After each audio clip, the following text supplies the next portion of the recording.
Le sommet de l'UEMOA présidé par le président ivoirien Alassane Ouattara s'est ouvert ce dimanche à Dakar au Sénégal en présence des autres présidents de l'Union économique et monétaire ouest-africaine. Les sujets d'ordre économique et financier concernant la vie de l'Union seront examinés. Le 5 juin de chaque année est célébrée la journée mondiale de l'environnement. Le thème cette année est lutte contre le trafic illicite de la faune sauvage.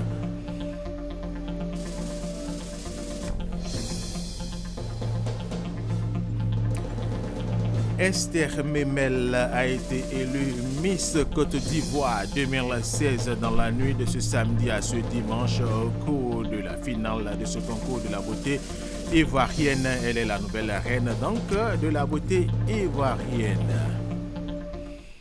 Dans le magazine de ce dimanche, nous allons parler de l'interdiction de fumer dans les lieux publics et transports en commun. Notre invité est le Dr Ernest Zotoua, directeur coordonnateur du programme national de lutte contre le tabagisme. Dr Zotoua, merci d'avoir accepté notre invitation et nous allons échanger tout à l'heure sur ce sujet. Bonjour, M. Alphonse. Merci beaucoup. Mesdames et messieurs, bienvenue et merci de suivre les informations sur RTI 1. Nous vous le disions dans nos titres, le sommet de l'UEMOA présidé par le président ivoirien Alassane Ouattara s'est ouvert ce dimanche à Dakar au Sénégal en présence des autres présidents de l'Union économique et monétaire ouest-africaine. Dans les sujets d'ordre économique et financier concernant la vie de l'Union seront examinés. La question de lutte contre le terrorisme est aussi à l'ordre du jour. Dans son adresse d'ouverture, le président de la République de Côte d'Ivoire Alassane Ouattara a invité tous les pays de l'Union à unir leurs forces. Nous vous proposons un extrait de l'allocution du président de la République Alassane Ouattara, président en exercice de l'UEMOA. Notre réunion se tient au moment où la croissance économique de notre continent est ralentie en raison de la baisse du prix des matières premières, notamment du pétrole, et le ralentissement de l'activité des grandes économies partenaires de l'Afrique. En dépit de ce contexte économique difficile et d'une situation sécuritaire préoccupante, notre Union continue d'enregistrer des résultats positifs et de s'imposer comme un cadre de référence. Messieurs les chefs d'État et de gouvernement, chers frères, nous sommes tous unanimes à reconnaître que notre Union se porte bien et que sa gouvernance est guidée par l'intérêt général. Pour autant, nous devons tendre vers plus d'efficacité. Nous ne pouvons pas faire l'économie de certaines réformes structurelles. C'est la raison pour laquelle vous avez souhaité qu'une réflexion soit menée sur la question de la mobilisation des ressources à travers le prélèvement communautaire de solidarité et sur celle de la rationalisation des institutions et des organes de l'UEMOA. Les efforts que nous avons accomplis en si peu d'années risquent d'être gravement compromis si notre Union ne trouve pas de réponse appropriée à la question sécuritaire. La situation dans notre sous-région n'a jamais été aussi préoccupante que ces derniers mois. Les villes de Bamako, Ouagadougou, Grand Bassam ont subi des attaques terroristes et d'autres régions frontalières de nos pays ont été la cible d'agressions perpétrées par des groupes armés contre les forces de l'ordre et la population, comme cela a été le cas avant-hier à Bosso, au Niger. Ce défi que nous lance le terrorisme n'est pas insurmontable. C'est ensemble que nous pourrons le relever, car aucun État ne dispose seul de moyens pour combattre ce fléau auquel nous sommes tous confrontés. C'est pourquoi, me faisant l'écho de cette préoccupation liée à la sécurité dans notre espace communautaire, j'ai pris l'initiative de demander au président de la Commission d'organiser à Abidjan le 27 mai dernier une réunion des ministres de la Défense et de la Sécurité de l'UEMOA. Cette rencontre à laquelle nous avons participé, le président Macky Sall et moi-même, a été l'occasion d'évaluer globalement la situation sécuritaire dans notre espace commun et d'examiner les voies et moyens de combattre le terrorisme. C'était un extrait de l'allocution du président de la République de Côte d'Ivoire, Alassane Ouattara, président en exercice de l'UEMOA. Toujours à Dakar, au Sénégal, le 49e sommet de la CEDEAO s'est achevé. 11 chefs d'État, dont le président ivoirien Alassane Ouattara, ont participé à ce sommet qui a enregistré la prestation de serment du nouveau président de la commission de la CEDEAO, le béninois Marcel de Souza. Le président sortant, Macky Sall, a fait le bilan de sa présidence à la tête de l'organisation. Viviane Haïm est notre envoyée spéciale à Dakar, au Sénégal. Elle suit ce sommet pour RTI 1. Nous propose l'ouverture de ce sommet. C'était hier. 11 chefs d'État sur les 15 que compte la CEDEAO présents à ce 49e sommet de l'organisation ouest-africaine. Le chef de l'État ivoirien, le président Alassane Ouattara, grand partisan de l'intégration régionale ouest-africaine, a honoré de sa présence une fois encore ce rendez-vous ouest-africain. En ouverture de cérémonie, il y a eu la prestation de serment devant la présidente de la Cour de justice de la CEDEAO, du nouveau président de la commission de la CEDEAO, Marcel Alain de Souza, originaire du Bénin, économiste de formation qui a occupé de hautes fonctions tant à la BCEAO que dans son pays, le Bénin. Dans son discours d'ouverture, le président sortant Macky Sall, qui a assuré pendant 1 an la présidence tournante de l'organisation, a salué le plan d'austérité mis en place par l'actuel président de la commission, Marcel Alain de Souza, pour réduire les dépenses de fonctionnement de la commission qui s'avère budgétivore. À l'ordre du jour du sommet, plusieurs sujets prioritaires, notamment parvenir à un accord d'ensemble au niveau des pays de la CEDEAO pour aller à la signature de l'APE entre l'Afrique de l'Ouest et l'Union européenne. Par ailleurs, la crise sociopolitique qui s'enlise en Guinée-Bissau. Au cours de mon mandat, j'ai suivi de près l'évolution de la situation au Burkina Faso et en République sœur de Guinée-Bissau. En Guinée-Bissau, j'appelle à nouveau toute la classe politique bissau-guinéenne à faire preuve de dépassement pour préserver les acquis démocratiques du pays et lui éviter des lendemains incertains. La CEDEAO a fait beaucoup d'efforts pour que la paix soit préservée, mais il faut que nos frères de Guinée-Bissau nous aident à réussir, n'est-ce pas, cette mission. Au plan économique, le processus de signature de l'accord de partenariat économique APE entre l'Afrique de l'Ouest et l'Union européenne reste encore inachevé. La date butoir du 1er octobre 2016 se rapproche. En vue de préserver nos acquis et maintenir la cohésion et la dynamique solidaire de notre communauté, il est hautement souhaitable que l'APE, déjà conclue, emporte l'adhésion de tous les États membres de la CEDEAO. Hormis quelques dysfonctionnements, le processus d'intégration est cependant en marche. Le processus de création du marché commun de la CEDEAO est lancé avec la mise en place du tarif extérieur commun. La task force sur la libre circulation des personnes et des biens vient d'être adoptée. La carte d'identité biométrique de la CEDEAO est désormais en circulation. Le chantier pour la création d'une monnaie unique est en cours d'exécution.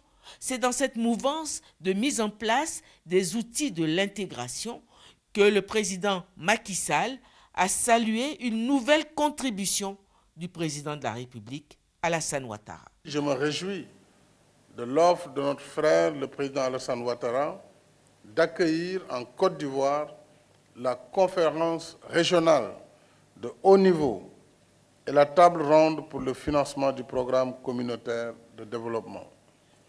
La mise en œuvre de ce programme est cruciale pour satisfaire nos ambitions en projet de développement structurant dans des domaines aussi stratégiques que l'agriculture et les infrastructures, entre autres. Les discours d'ouverture ont ensuite cédé la place au huis clos des chefs d'État. Viviane Haïmé, revenons en Côte d'Ivoire pour parler des 8e Jeux de la francophonie qui sont prévus du 21 au 30 juin 2017 ici à Abidjan. Pour recevoir ces Jeux, la ville d'Abidjan doit être prête et tous les sites opérationnels. Le Premier ministre Daniel Cablon-Duncan lui-même s'est rendu sur ces sites justement pour constater l'état d'avancement des travaux. Et c'était en présence de notre reporter Hamza Diaby. 4000 jeunes venant de 80 pays, 5000 jeunes volontaires pour aider à l'organisation, 100 millions d'auditeurs et de téléspectateurs. Voilà, entre autres, la mobilisation que va susciter la 8e édition des Jeux de la francophonie à Abidjan 2017. Afin de s'assurer que la Côte d'Ivoire sera prête pour le coup d'envoi qui sera donné le 21 juillet 2017, Daniel Cablon-Duncan est descendu sur le terrain pour s'assurer que les travaux avancent bien sur les sites qui vont accueillir les Jeux. Il faut qu'on soit prêt aux dates concernées. On peut considérer qu'à fin octobre, l'ensemble de ces 3 grands chantiers seront non prêts. Mais n'oublions pas que nous avons 12 autres chantiers, même s'ils sont mineurs par rapport à ceux-ci. Mais les autres fois, nous allons les visiter pour, disons, que nous assurer qu'eux aussi ils avancent. Parce que ce sont ceux-là qui avaient donc des problèmes. Mais globalement, les choses se passent bien. Et je pense qu'on va assister à une belle fête, donc la jeunesse. Disons francophone. Le Palais des Sports, le canal au bois de Trècheville et le stade Félix Houphouët-Boigny seront donc prêts dans moins de 5 mois au lieu de 8. Selon le BNET, le délai est certes revu, mais il n'y a pas d'inquiétude à avoir, la qualité des travaux sera maintenue. On est capable de contracter le délai tout simplement parce que les entreprises ont pris des mesures spécifiques, notamment par exemple le travail de nuit, notamment par exemple l'utilisation de moyens innovants, pour permettre de travailler plus vite. Cette semaine, le Conseil des ministres a décidé de la diminution du coût des visas pour permettre au plus grand nombre de personnes d'être à Abidjan. Le Premier ministre promet de continuer ses visites de façon régulière pour s'assurer que les dates seront tenues. Il s'est ouvert aux États-Unis d'Amérique le premier sommet mondial des chefs de police, la voix de la Côte d'Ivoire. Cette occasion a été portée par le ministre d'État, ministre de l'Intérieur et de la Sécurité. À la tribune des Nations Unies à New York, le ministre d'État Ahmed Bakayoko a partagé l'expérience ivoirienne en matière de lutte contre le terrorisme. Abou Sanogo. Siège des Nations Unies à New York aux États-Unis d'Amérique pour le premier sommet des chefs de police. Ce sommet réunit essentiellement des chefs de police et directeurs généraux ainsi que des ministres de la Belgique, de la Côte d'Ivoire, de la Guinée, du Kyrgyzstan et de la Fédération de Russie. Et il vise entre autres à valoriser les missions de la composante de police des forces de maintien de la paix, à améliorer leurs moyens grâce à un meilleur système de renseignement et de nouvelles technologies et la prise en compte des demandes des pays contributeurs pour satisfaire au mieux les besoins de la communauté internationale en matière de sécurité. Le ministre d'État, ministre de l'Intérieur et de la Sécurité de Côte d'Ivoire, Ahmed Bakayoko, a au nom de tous ses pairs des pays fournisseurs de soldats à la police onusienne, invité par le secrétaire général de l'ONU, Ban Ki-moon, donné des recettes pour une efficacité des forces de police et une réussite des missions de maintien de la paix à travers le monde. La première condition du succès d'une opération de maintien de la paix réside dans la confiance. Confiance avec tous les acteurs sociaux, gouvernements, partis politiques, mais aussi et surtout avec la population qui doit la considérer comme une force amie. La deuxième condition du succès d'une opération de maintien de la paix est la clarté et la précision du mandat, en adéquation avec les besoins réels de la situation. La question de la responsabilité mutuelle entre les gouvernements et la force de police est importante. L'amélioration des méthodes de travail devrait être une préoccupation. Des policiers bien formés sont le gage d'une performance sur le terrain. Enjeux actuels et futurs pour la police des Nations Unies. Un monde connecté, les défis d'une criminalité globale et les opérations de maintien de la paix, police de l'ONU, difficultés, opportunités et professionnalisme sont autant de thèmes qui ont fait l'objet de réflexions à New York. Deuxième grand titre de cette édition, la journée mondiale de l'environnement est célébrée le 5 juin de chaque année et soulève les questions essentielles de la protection de l'environnement et ses conséquences sur la survie de notre planète. Le thème cette année est la lutte contre le trafic illicite de la faune sauvage. Voici le message du gouvernement ivoirien par rapport à cette journée et c'est avec Patricia Omouetia. Le 5 juin de chaque année, la communauté internationale célèbre la Journée mondiale de l'environnement. Pour attirer l'attention de tous les pays du monde entier et amplifier les actions contre le trafic illicite de la faune sauvage et la flore, le thème choisi cette année pour la célébration de cette journée est « Luttons contre le trafic illicite des espèces sauvages et de la faune ». Le gouvernement de Côte d'Ivoire s'est engagé à combattre ce fléau qui met en péril les ressources indispensables à la survie de l'humanité. Les populations d'espèces animales ont tellement diminué que plusieurs d'entre elles sont menacées d'extinction en Côte d'Ivoire. Ce sont en particulier le pangolin, le chimpanzé, le lion et l'éléphant. Une mobilisation internationale s'impose donc comme une approche capitale pour l'élaboration et la mise en œuvre de la stratégie nouvelle en vue de lutter efficacement contre le braconnage et démanteler les réseaux illicites transnationaux de trafic d'espèces menacées. Célébrée pour la première fois en 1972, la Journée mondiale de l'environnement s'est développée au fil des ans pour devenir une plateforme globale célébrée dans plus de 100 pays. En Côte d'Ivoire, cette journée est célébrée au Parc national des îles Eotilé dans la ville d'Adiaké. Les travaux de libération ou de nettoyage des caniveaux par rapport à la saison des pluies lancés depuis le mois de janvier par le ministère de la Salubrité urbaine et de l'assainissement se poursuivent sur le terrain et des travaux qui permettent l'évacuation des eaux de pluie. Voyons l'étape de Trècheville, de Marcory et de Koumoussi avec Adrienne Grascando.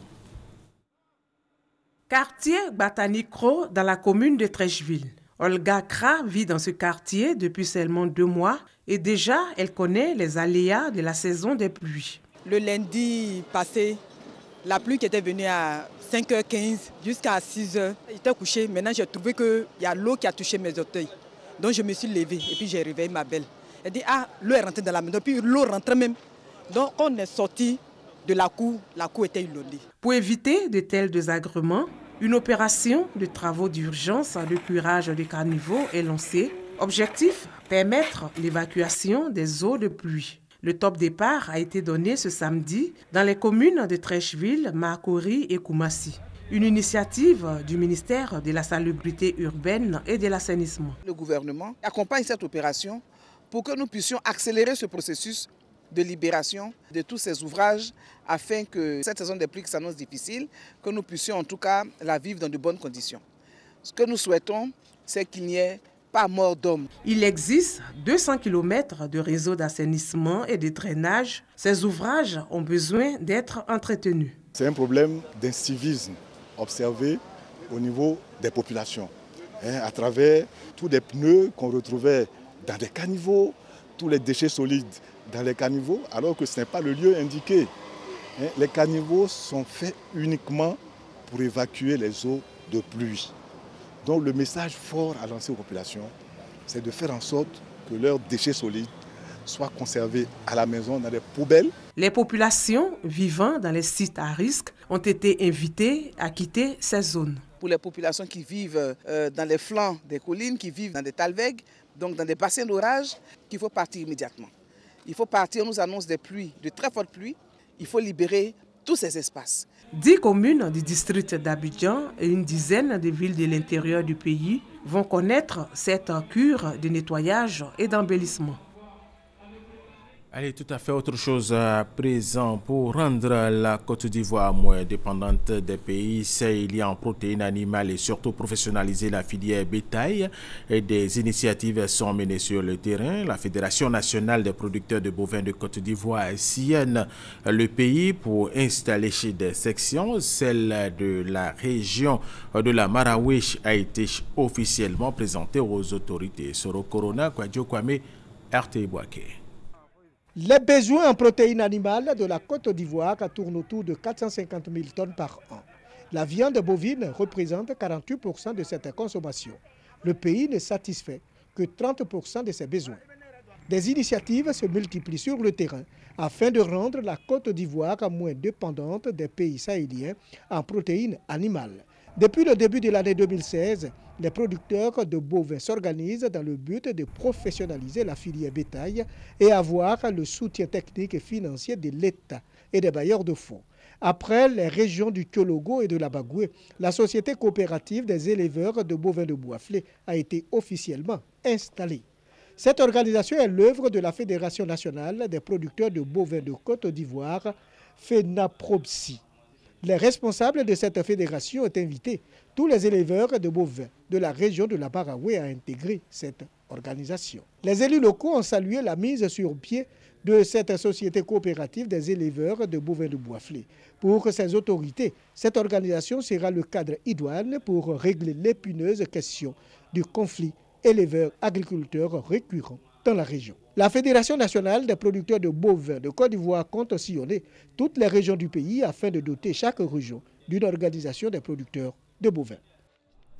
Kwame, Jean de Dieu, Daniel de RTI Boaké. La coopérative ECAMOM de Méagui récompense ses membres qui produisent du cacao de qualité certifié. Au total, 158 millions leur ont été distribués lors de l'Assemblée générale de cette coopérative. Et c'était en présence de Eugène Atoubé. Des producteurs recevant ce qu'on appelle dans le milieu de la cacaoculture une prime à la qualité. Au total, 159 millions de francs CFA ont été distribués par leur coopérative au titre de l'année 2015. Juste récompense de leur ardeur au travail, car c'est grâce à leurs efforts continus que la coopérative des éco-agriculteurs modernes de Méagui, ECAMOM Kopwaka, a pu figurer parmi les meilleures entreprises de la région du Nawa en termes d'organisation et de production de cabos. Le président de cette coopérative, Moussa Kiemde, a indiqué au cours de l'Assemblée générale que 4174 tonnes de fèves ont été commercialisées, dont 3173 de cacao certifié. Un résultat qui, dit-il, renforce l'ambition de la coopérative ECAMOM d'atteindre le quota de 6000 tonnes, dont 5000 certifiés, fixé comme objectif à terme. Invité à l'Assemblée générale, le sous-préfet de Méagui, Traoré Amadou, et les partenaires techniques du monde agricole de la région du Nawa ont salué la performance des membres de la coopérative ECAMOM et sa vision.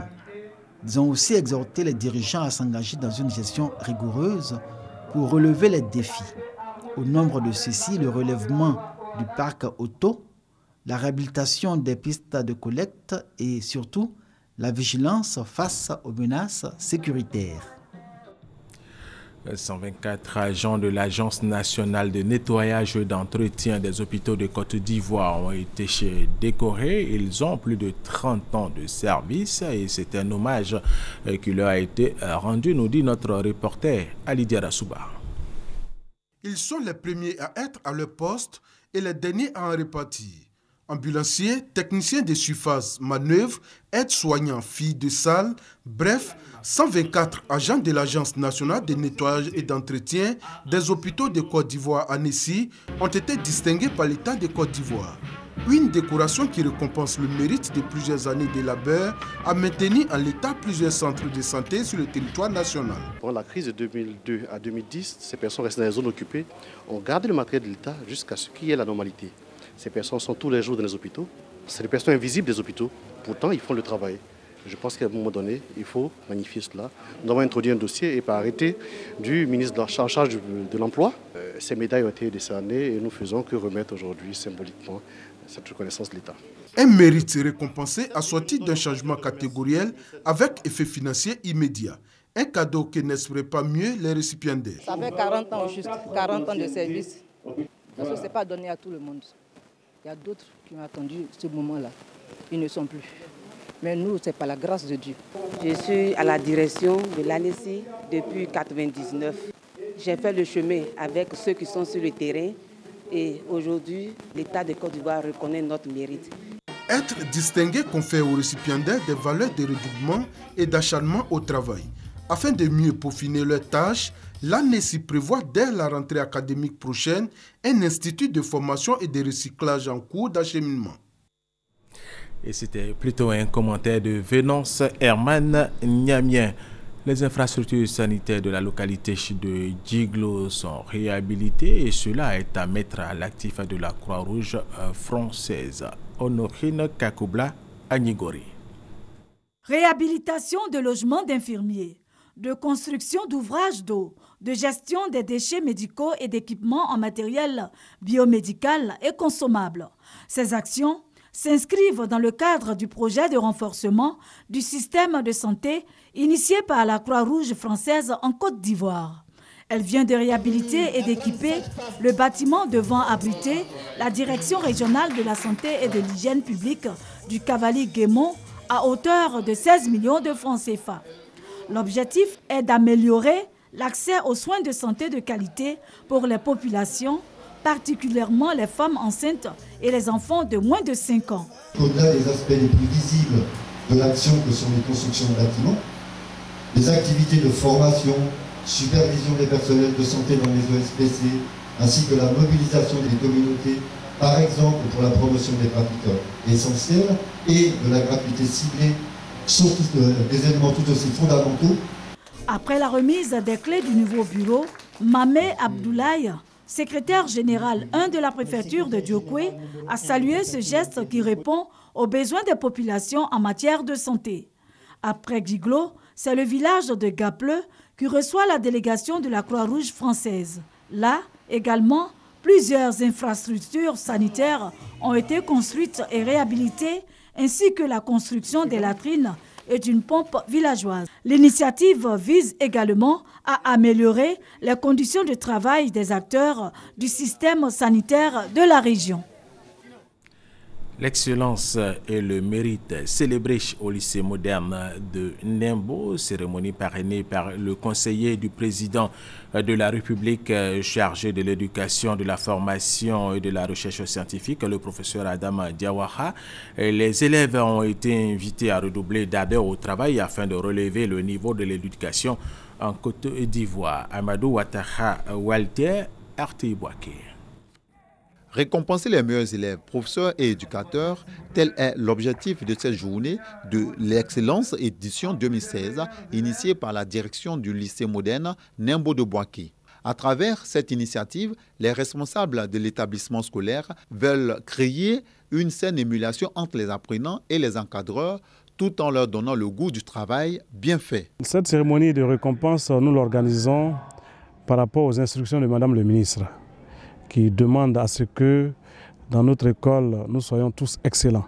Pour les primés, c'est l'occasion de travailler davantage afin de continuer à bénéficier de l'estime et l'admiration des parents. Je suis en classe de 6e 1 et j'ai obtenu la moyenne de 16,58. Je dis à mes camarades qui n'ont pas eu de prix aujourd'hui de bien travailler pour avoir le même prix que moi. Le parrain de la cérémonie, le professeur Adama Diawara, conseiller du président de la République chargé de l'éducation, de la formation et de la recherche scientifique, a salué la tenue de cette journée. Si vous avez des modèles d'excellence qui sont exhibés par la société pour dire que ce sont ces modèles-là qu'il faut suivre, ça incite nos enfants, nos apprenants à faire comme ces modèles-là. Le lycée moderne Nembo de Boaké avait enregistré l'année scolaire dernière un taux de 46% d'admis au BEPC et 51% au bac. Des affrontements entre Boko Haram et des soldats du Niger et du Nigeria ont fait plus d'une cinquantaine de morts dans deux opérations distinctes, l'une lancée par l'armée au Nigeria, l'autre par les rebelles islamistes au Niger. Au Niger, 30 militaires nigériens et 2 soldats nigérians ont été tués dans une attaque lancée par le groupe islamiste Boko Haram à Bosso. Au Nigeria, c'est l'armée nigériane qui a tué 19 membres présumés de Boko Haram, dont le chef dans la région Ahmed Aboubakar Ghana. Et puis, sachez que le monde entier a désormais les yeux rivés sur Louisville, la ville natale de Mohamed Ali, où il sera inhumé vendredi prochain dans l'intimité après une cérémonie et une procession qui célébreront la vie en homme du boxeur de légende au point et conviction en acier. Nous vous le disions dans nos titres, Esther Memel a été élue Miss Côte d'Ivoire 2016 dans la nuit de ce samedi à ce dimanche au cours de la finale de ce concours de la beauté ivoirienne. Esther Memel, la nouvelle reine de beauté ivoirienne, élue Miss Côte d'Ivoire 2016 avec un numéro porte-bonheur le 20. Esther Memel, porteuse du numéro 20, âgée de 20 ans, obtient la couronne de la 20e édition de Miss Côte d'Ivoire. Du haut de son 1,77 m avec 70 kg et un tour de taille de 98 cm, elle succède à Andrea Kakou, Miss Côte d'Ivoire 2015, après avoir supplanté les 25 autres candidates. La Miss Côte d'Ivoire 2016 est étudiante en 3e année de BTS Commerce, option assurance à l'INPHB de Yamoussoukro. Esther est suivie de 4 dauphines. Abiba Bakayoko, l'ivoiro-allemande, première dauphine. Hugues Marie Loïc, deuxième dauphine. La troisième dauphine, Raïssa Diarra-Souba et Grace Ndri, quatrième dauphine. L'une des innovations majeures de cette année, le passage de 2 dauphines à 4. Cette finale Miss Côte d'Ivoire a été présidée par la ministre Yao Euphrasie, représentant la première dame Dominique Ouattara, et les ministres Sidi Touré et Maurice Bandaman. Esther Memel représentait la capitale politique et administrative de Côte d'Ivoire, Yamoussoukro. Avec elle, Yamoussoukro remporte ainsi son 5e titre après Cécilia Valentin 1988, Rami Aïcha Keita 1997, Sylviane Dodo 1999, Linda Delon 2000 et Andrea Kakou 2015, la Miss sortante.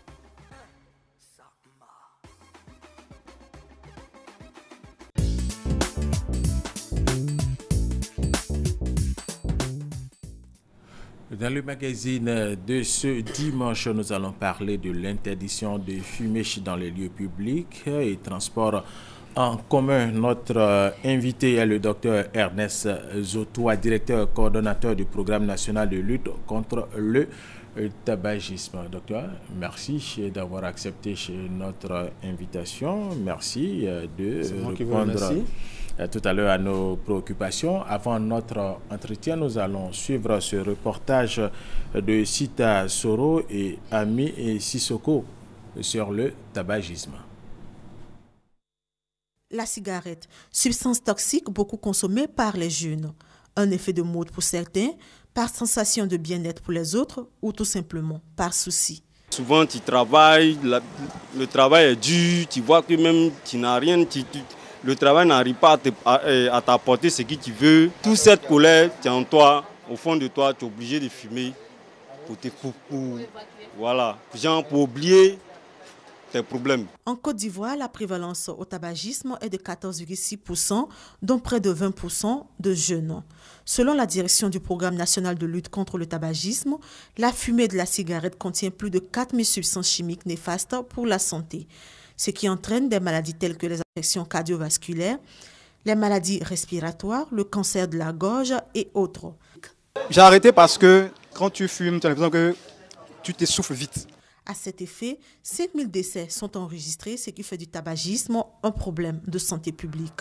Les fumeurs ne sont pas les seuls à être exposés aux dangers du tabagisme. Leur entourage n'est pas épargné, car la fumée que dégage le fumeur contient 10 fois plus de substances nocives pour la santé. Quand les gars fument auprès de moi, sincèrement ça me gêne, mais je ne peux pas trop parce que c'est mon commerce. Par rapport à la santé, c'est que je suis vraiment exposé. Conscient des méfaits du tabac, le gouvernement a entrepris plusieurs actions, à savoir des campagnes de sensibilisation de masse, des accompagnements médicaux pour aider les fumeurs et bien d'autres. Cependant, malgré toutes les mesures et actions de prévention, le tabagisme continue de faire des ravages et de coûter des frais à l'État. Ce sont 24 milliards de francs CFA par an qui doivent être dépensés par la Côte d'Ivoire si elle devait prendre en charge toutes les maladies induites au tabagisme, selon la direction du programme national de lutte contre le tabagisme. En 2014, le gouvernement a adopté un projet de loi anti-tabac. Son but, protéger la population. Nous allons parler tout à l'heure de ce projet. Alors, docteur, dites-nous, c'est quoi le tabagisme ? Merci Alvo. Avant de répondre à votre question, permettez-moi d'abord de vous dire un grand merci au nom de Madame la ministre de la Santé et de l'Hygiène publique pour le fait que la RTI nous accompagne chaque année dans la campagne de sensibilisation de masse médiatique pour informer la population ivoirienne contre ce fléau mondial. Merci de reconnaître cela. Effectivement, comme nous avons déjà vu dans l'élément, le tabagisme, c'est tout simplement une intoxication aiguë ou chronique due tout simplement à la consommation de tabac ou alors due à l'exposition à la fumée de tabac. Ce qui entraîne deux notions essentielles. La notion de tabagisme actif.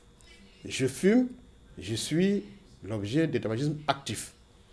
Et aussi le tabagisme environnemental ou secondaire. Je ne fume pas, mais je suis à côté d'un gros fumeur. Oui. Voilà. Alors là, vraiment, ça c'est essentiel parce qu'on a vu on a vu que des chauffeurs, le pauvre chauffeur qui fait son travail, il n'est pas fumeur. Il n'est pas fumeur. Il a son patron qui est fumeur. Il meurt d'un cancer de poumon parce que tout simplement, son patron fume. C'est grave. La pauvre femme enceinte qui, après avoir fait 9 mois de souffrance, de grossesse, se retrouve avec un mort-né ou alors un fœtus avec un enfant avec un retard de croissance ou bien un bébé avec une malformation congénitale, par exemple un bec de lièvre, parce que tout simplement, le mari a passé tout le temps à fumer. Ou alors, dans son environnement au travail, il y a eu des gros fumeurs. C'est vraiment un fléau mondial, c'est un fléau grave, c'est une catastrophe, et il est important que toute la population ivoirienne, toute la communauté prenne conscience pour que des solutions idoines soient prises. Alors, docteur Zoutoua, vous avez dit que c'est un fléau mondial. Quelle est la situation du tabagisme dans le monde et particulièrement en Côte d'Ivoire? Eh bien, effectivement, c'est un fléau parce que c'est une épidémie mondiale. C'est-à-dire dans tous les pays, et les taux et les chiffres que nous avons sont vraiment inquiétants. Vous savez que dans le monde, il y a près de des milliards et des milliards de fumeurs. Et qui font près de 6 millions de décès par an. Et si l'on ne prend pas 6 des millions mesures, de décès par an oui, dans le monde. Dans le monde. Si l'on ne prend pas garde d'ici 2030, ça sera encore plus, ça sera encore grave. En Côte d'Ivoire, je ne dis pas qu'on n'est pas en reste, malheureusement, il y a encore des fumeurs. Dans la population générale, sur 100 personnes, on est entre 14 et 15% et 15 personnes qui fument. On dira peut-être que c'est pas beaucoup, mais en termes de santé, en termes de prise en charge, en termes de coûts économiques, c'est vraiment important. Mais là encore, quand vous partez dans les classes d'âge, à l'intérieur des classes d'âge, dans la tranche de 15 à 49 ans, la population la plus active, la jeunesse et les adultes qui commencent à travailler, à produire, on observe chez les hommes près de 26%. Et puis, 13 à 15 ans, nos enfants qui sont au collège, 13 à 15 ans, nous avons 20%. C'est alarmant. Une autre chose aussi à noter, chez les jeunes filles qui ont commencé aussi à suivre le mauvais exemple des hommes, on est autour de 2%. Je pense que ce sont des chiffres qui ne sont pas intéressants pour nous-mêmes, surtout que nous sommes un pays en développement qui souhaitons être émergents. Je pense que de façon individuelle, nous devons faire notre mea culpa et arrêter de fumer. Donc les Ivoiriens sont en train de devenir de gros fumeurs. Les Ivoiriens sont en train ils sont déjà de gros fumeurs. Docteur Zoutoua, est-ce que vous fumez vous-même? Dieu merci, je ne fume pas. C'est pour ça d'ailleurs que je suis là pour encourager les fumeurs à arrêter et les jeunes. Et d'ailleurs, même c'est ce que parce qu'il y a des médecins qui fument. Il y a des médecins qui fument. Hein. Oui, mais vous savez. Pourquoi fume-t-on? Alors voilà, justement, c'est à ça qu'on va arriver. Mais la dépendance est une maladie. Le fait de fumer entraîne une dépendance qui est une maladie. Mais les causes même, c'est quoi? Le contexte, le produit lui-même et la personnalité. Vous savez, aujourd'hui, qu'on veut faire comme les autres, le goût du risque, on est curieux. Mais enfin, est-ce que c'est des raisons valables? Moi, je dirais non. Peut-être le stress. Les transporteurs nous parlaient de stress. parce qu'ils veulent avoir de leur argent à la fin de la journée. Mais est-ce que... Et puis, il y a le lobbying de l'industrie du tabac, le mécénat. On vient chez vous, aujourd'hui, on voit maintenant les jeunes filles qui circulent à travers les rues pour faire la promotion de la cigarette. Est-ce que c'est une bonne chose? Je pense que de façon individuelle, même sans attendre une loi, il est quand même important d'arrêter de faire de la publicité. Il y a aussi le mécénat. Des gens viennent, des industries de tabac, on vous offre un centre de santé, on vous offre quelque chose, on dit bon, ça c'est pour la communauté, mais en dessous on fait de la publicité. Est-ce que cela doit continuer? Parce qu'en même temps qu'on fait, voilà. Et quand on sait qu'en Côte d'Ivoire, il y a 5000 décès liés au tabagisme chaque année. C'est quand même trop. C'est quand même trop. Pour un pays qui veut être émergent. Alors, docteur Zoutoua, face à tous ces méfaits, on entend parler de la Convention cadre de lutte anti-tabac. Qu'est-ce que c'est au juste? Alors, justement, c'est là même qui montre l'importance de cette pathologie aujourd'hui. Parce que c'est la CCLAT qu'on appelle la Convention cadre de l'OMS pour la lutte anti-tabac, en abrégé CCLAT, c'est le premier traité négocié sous les auspices de l'Organisation mondiale de la santé. La question est tellement importante que toute la communauté internationale s'est réunie sous les auspices de l'OMS pour mettre en place un traité qui renferme toutes les mesures que chaque État doit prendre pour renverser la tendance épidémique. Le tabagisme est une épidémie. Justement, alors en 2012, un décret portant interdiction de fumer dans les lieux publics et de transport en commun a été pris par le gouvernement.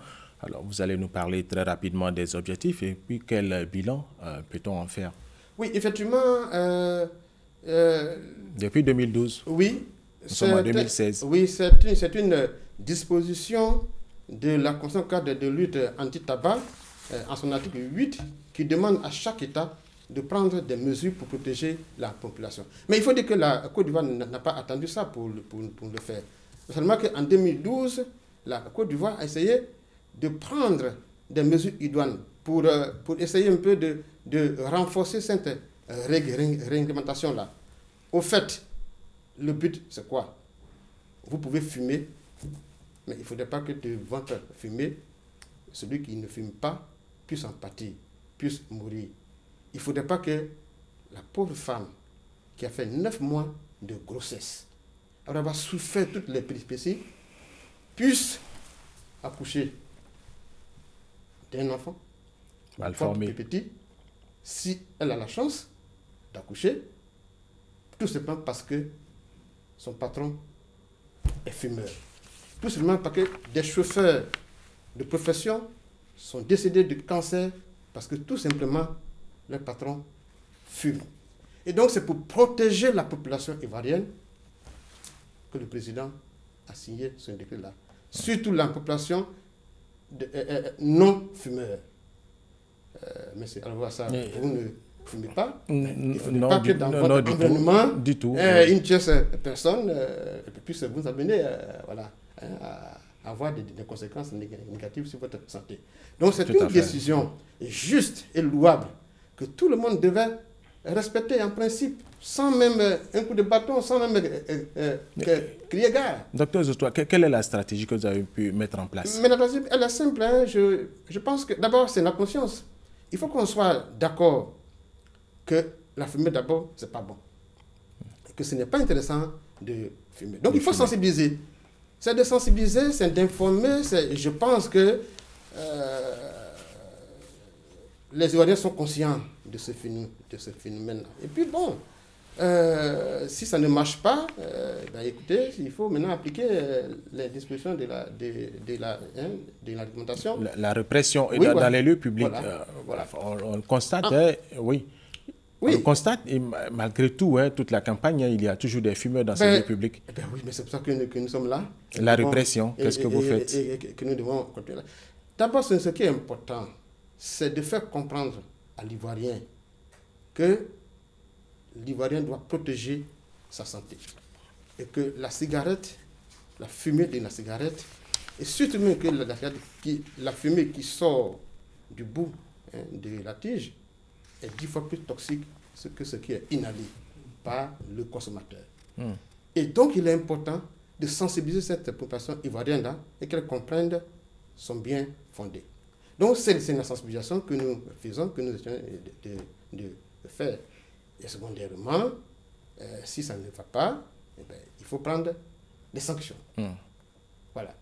Quelles sont ces sanctions rapidement? Mais les sanctions vont ce sont des amendes, des condamnations qui vont de 15 000 francs à 100 000 francs pour... Docteur, très rapidement, oui, la journée mondiale sans tabac, c'était le 2 juin dernier. Que peut-on retenir rapidement de cette journée? Il faut tout simplement retenir que c'était un signal fort lancé par Madame la ministre de la Santé et de l'Hygiène publique, qui a eu à honorer, à remercier, à féliciter les hommes, les hommes et les femmes de médias et des artistes qui nous ont soutenus, qui nous ont accompagnés dans la campagne de lutte anti-tabac. Mais il était aussi question de dire aux Ivoiriens d'arrêter de fumer tout simplement. Tout simplement. C'est le message qu'il faut passer. Et ce sera votre mot de la fin. Merci d'avoir répondu à nos préoccupations. Nous recevions le docteur Ernest Zotoa, directeur coordonnateur du Programme national de lutte contre le tabagisme. Avec lui, nous avons parlé de l'interdiction de fumer dans les lieux publics et transports en commun. Mesdames et messieurs, merci de nous avoir suivis et restez avec nous sur RTI 1.